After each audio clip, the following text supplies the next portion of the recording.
The Toyota BZ gets a bunch of big changes here for the 2026 model year, and in this video I'm going to cover the exterior changes, the interior changes, take it for a drive and see what it's like out on the road, as well as talking about the kind of range you can expect and also the charging speed. And so as far as the changes here, well, some of the biggest stuff, the headlines are that it's about 50% faster for the all-wheel drive versions, 50% more power. You also have way more range, up to 314 miles of range, and those were the two biggest problems with this vehicle before, whenever it was called the BZ4X, which is the other big change. There is no BZ4X anymore. It's just called BZ now. Simplifies it a little bit. And yeah, let me know what you think about the name change and all that in the comments below. But I mean, huge improvements. So that was the biggest problem, was people thought it was too slow with 214 horsepower before and, you know, just over 200 miles of range. So huge improvements here now with, you know, again, way more range and power. Now, as far as the exterior changes here, so up front there, you can see we have the new hammerhead design there, which I think is really sharp. That was introduced, of course, with Prius, and now we're seeing variations of that same design theme here. And now we have it here on this, and it looks really nice. I think it's a really sharp improvement and just looks really good. You also see this one still does have the black fenders, but you also now have the option on some of the colors to have body matched cladding here. So you can have it all one color.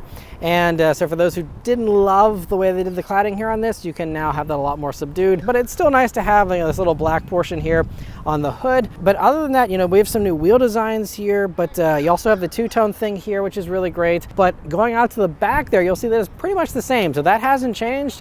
I think that back end still looks really good too. And so on the outside here, I think this is just a really nice little update here, freshen up the look, but also keep it looking really good. And especially this supersonic red color looks so good, especially with the black accents, in my opinion. The interior of the BZ gets a huge change as well here, with a completely redesigned center area primarily, along with a few other little things.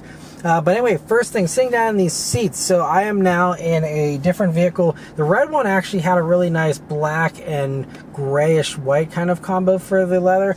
This is just all plain black leather here in this one. And then there is, of course, the cloth in the XLE, which is actually a really nice feeling cloth. Those are only heated seats. Versus here on these limiteds, we have ventilated seats here. And speaking of the seats, that's the first thing. I mean, they are really nice and soft, comfortable. I mean, very squishy.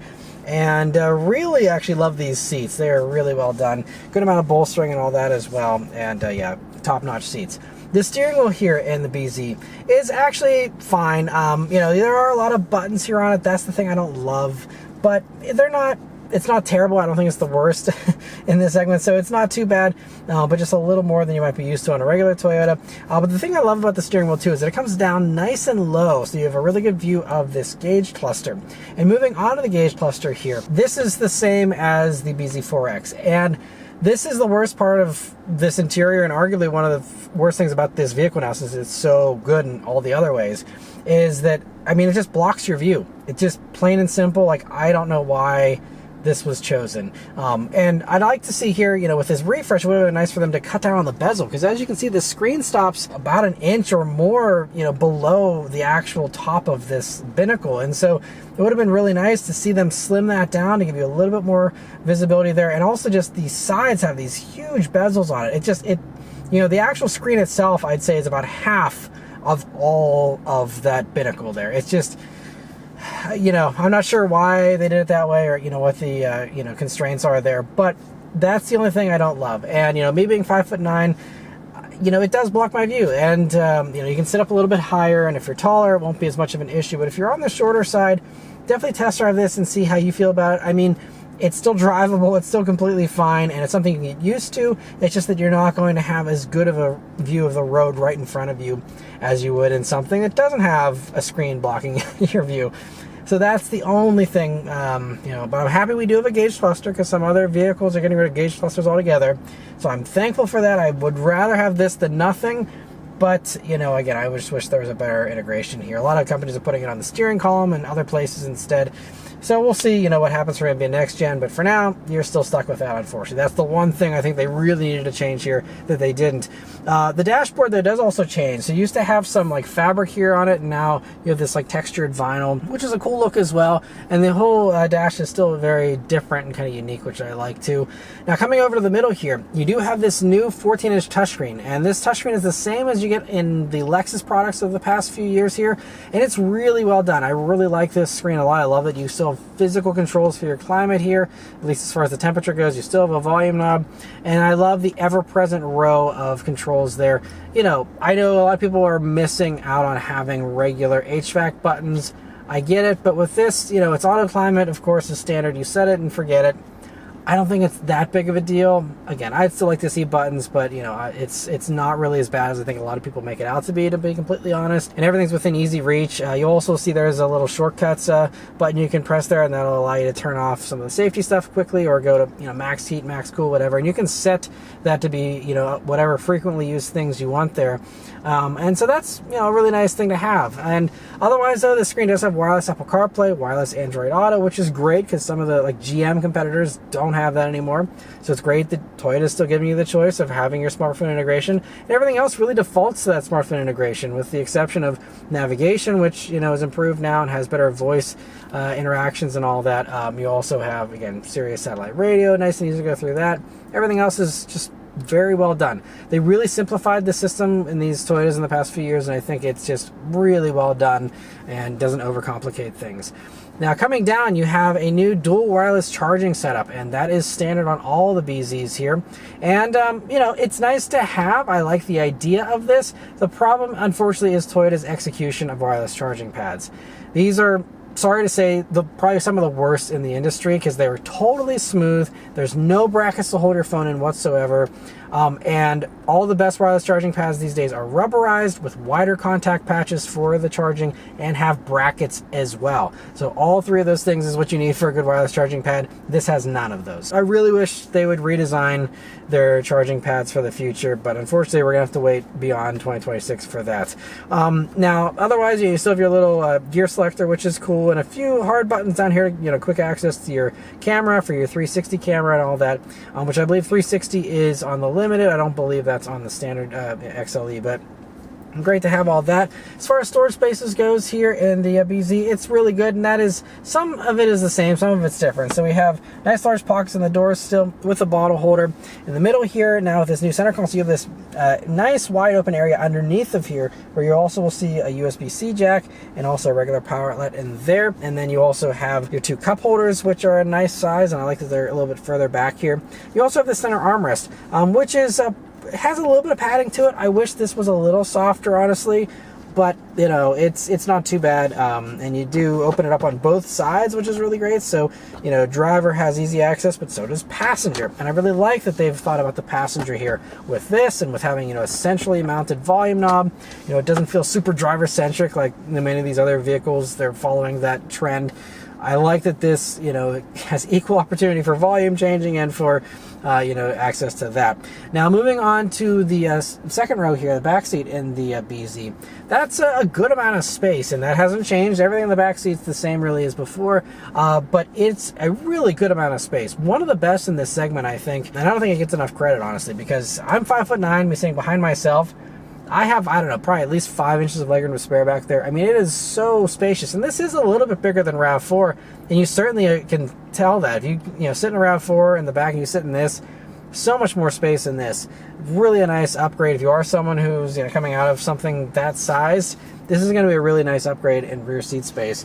You'll also see here in the Limits, you have heated rear seats and also their own USB-C jacks and air vents back there. There's also a fold-down center armrest with two cup holders built into it. You also have here on the Limited, you have the glass roof, which does have a cover over it. Now, the whole roof itself doesn't open up, unfortunately, but just the fact that it has a cover is great, especially if you live in a place where you are getting constant sun. Some of the competitors, I mean, some of the top sellers in this segment, force you to be roasted under the sun with, you know, no cover for their glass roofs. The fact that we have that is really important, I think, and really nice, and a key improvement of this over some of those competitors, and so I love that.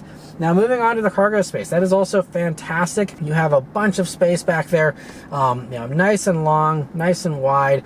You have some space under the floor there as well, which is great. And, you know, just a really nicely done cargo area there. And if you do want even more cargo space here in 2026, they'll be bringing out the BZ Woodland, which does give you a little bit more of a rugged vibe, but does give you 6 extra inches of length there, especially in the back.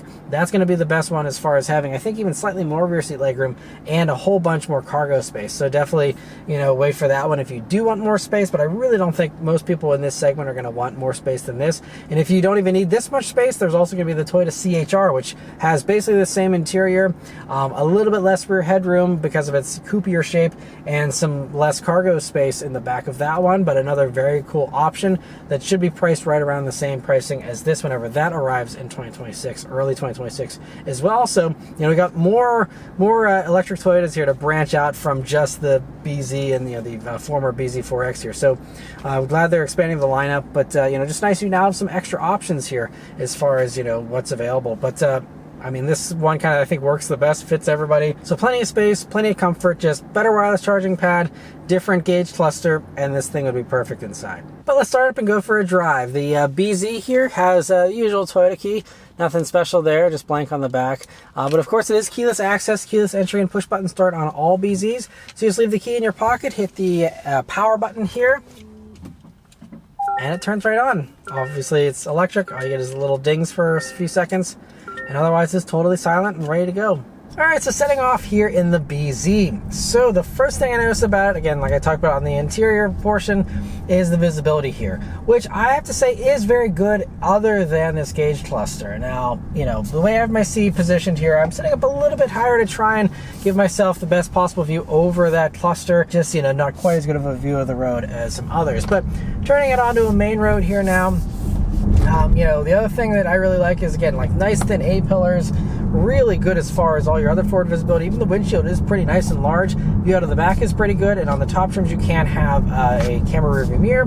This one we're in here, though, is the XLE, so it's the lower trim, which actually gives you slightly better range due to its smaller wheels. And, you know, as far as the initial impressions of this vehicle driving wise, you know, it's really smooth. Obviously, like any other EV, very quiet, and also, you know, Toyota does a really good job with their regen braking and blending the brake pedal, so it feels very normal.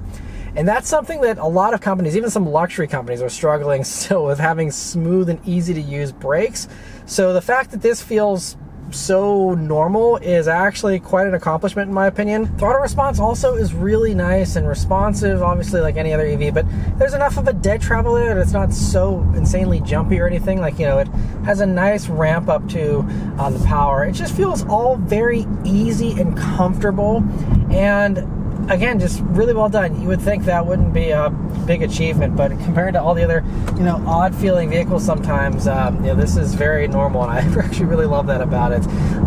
Also really nice passing power there, as you know, gave a little bit of juice to get a lane change done here. Other things here about this vehicle, you know, it's pretty quiet in here too. In addition to just, you know, the electric motors being quiet, we also don't hear too much road noise. And, you know, just again, I really thought the BZ4X that came before this was very well done too. It didn't get a lot of praise because, again, of the low power and low range and all that, but with all that now being fixed, which I'll get into the details of that here in a minute, you know, all the other great qualities of this vehicle really get to shine through now, and people get to finally, you know, appreciate that because they don't have all the other holdups they had before.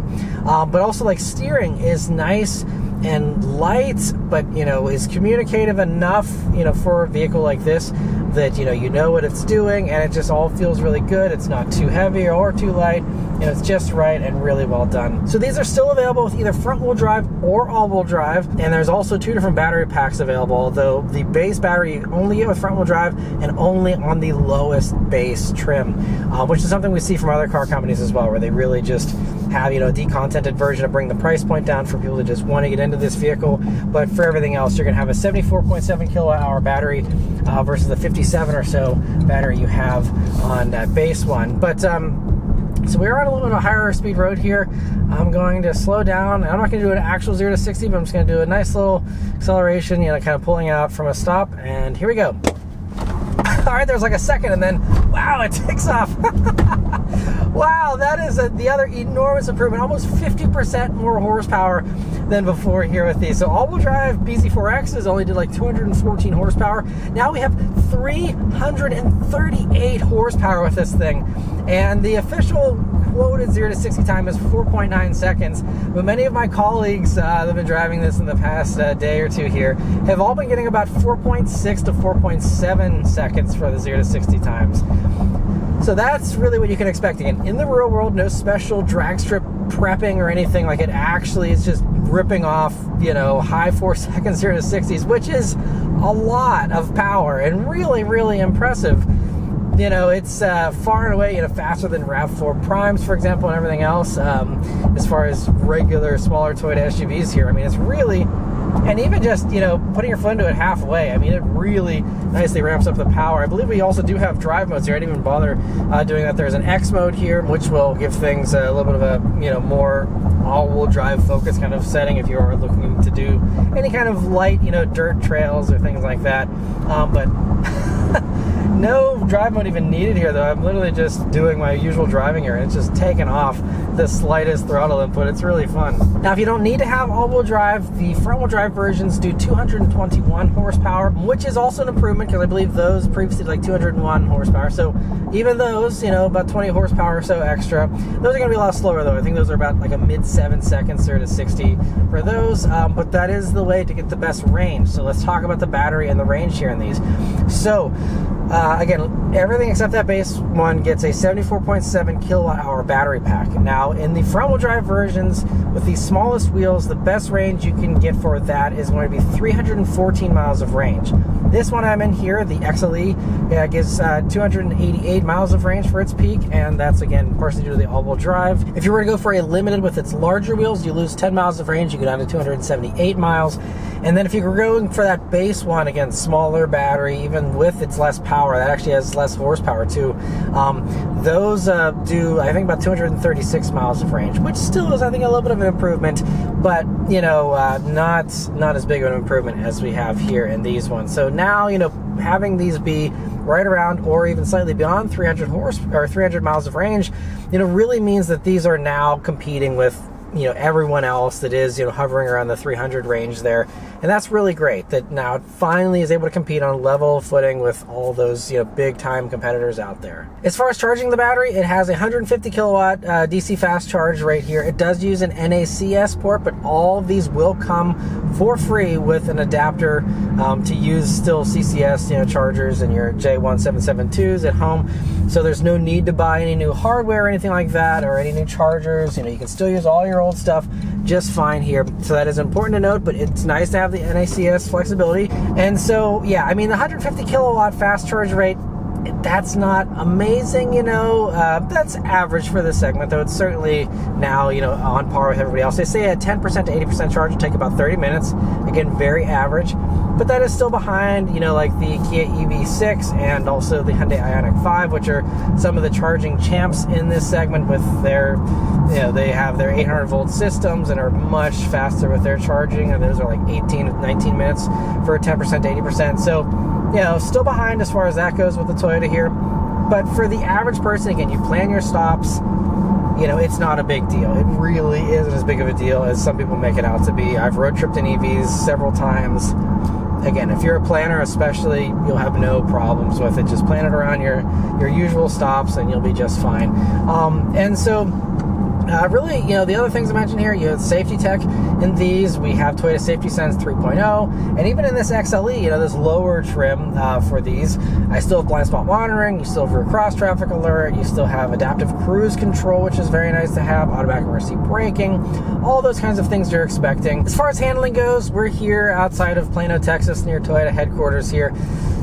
Not a lot of great windy roads around here, honestly, so I'm not able to test the handling. This is a family crossover, though. You know, I don't think anyone really cares a whole lot. You know, it's like any other of these EV crossovers where you have a nice low center of gravity, and so that certainly will help give you a nice flat ride. And I mean, even if we do a little like slalom here, I mean, there's a little bit of wiggle built in there, but you know, it's supposed to be comfortable too. And so I'm not going to review this like a sports car. Handling is mostly irrelevant. It handles very well, though, and again, I really do love the steering feel and the weight of that, and you know, it just does everything you want it to do. I will say, you know, this feels like it's a little bit tighter and a little bit sharper with its handling than, like, you know, a RAV4 or something like that. So certainly an improvement. Even though, again, these are going to be heavier due to the, you know, the large battery pack and all that, but not bad at all. And usually the last thing I mention here is the pricing and how it compares to the competition, but unfortunately, at the time of me filming this, I don't have any pricing info whatsoever, and so therefore I can't compare it to the competitors. So I can tell you, what the competitors have and don't have compared to this. But at the end of the day, again, like I mentioned, the Hyundai's faster charging. Some of these do more power, believe it or not. Some do less. There's a whole bunch of variety there, but until I have pricing, I can't really compare the value or talk about the value whatsoever because I don't know what the value is. We know what current BZ4X pricing is. I'm assuming this will go up slightly, but we just don't know yet. So I'm going to, reserve judgment as far as pricing and how it compares to the competition until we have that information. But if you're watching this after that has come out, I will include that in the description, so at least you'll have the pricing info there to consider for yourself. But once I get one of these for a full week, I'll be able to do more of a discussion on what it's like to live with and, what the value really looks like compared to its competitors. So definitely stay tuned, subscribe. I'll hopefully have one of these, whenever they do go on sale here, which, by the way, we don't have an exact date for that either. I've been hearing summertime of 2025 here. So, I'm filming this in May. We'll see, but hopefully it'll come fairly soon. So hopefully have one of these here for a week sometime later this summer or this fall. So again, definitely subscribe. Stay tuned for more thoughts on the BZ in the future. But in the meantime, it's really great. I think it fixed the Achilles heels that we had with the BZ4X. We have sharper styling now. We have the better screens and all that. Some really nice improvements on the inside. Nice improvement on the outside there, giving people the option for the painted, cladding and all that. And again, just crucially, much better range and much better power. And I don't think they need to do anything else to this because it was, again, really well done in my opinion. And so, they fixed the things that needed fixing, and otherwise, it's still just the same greatness as before. If you are someone who, again, just, was excited about the idea of an electric Toyota, but just didn't have, the confidence as far as the charge speeds or, just having enough power for you before, you now have all those issues solved, in my opinion. And there's no reason to not go for the BZ4X again, assuming the pricing does, continue to be reasonable. If Toyota would just find a way to get a slimmer bezel on this gauge cluster or bring it further down, I think that's really still my only complaint with this thing. Otherwise, everything is so well done. But anyway, that's all of my thoughts here on the BZ. Let me know your thoughts on it in the comments below. Huge thanks to Toyota for providing me here with this vehicle to review for you guys today. And yeah, thank you all very much for watching, and I'll see you guys on the next one. Take care.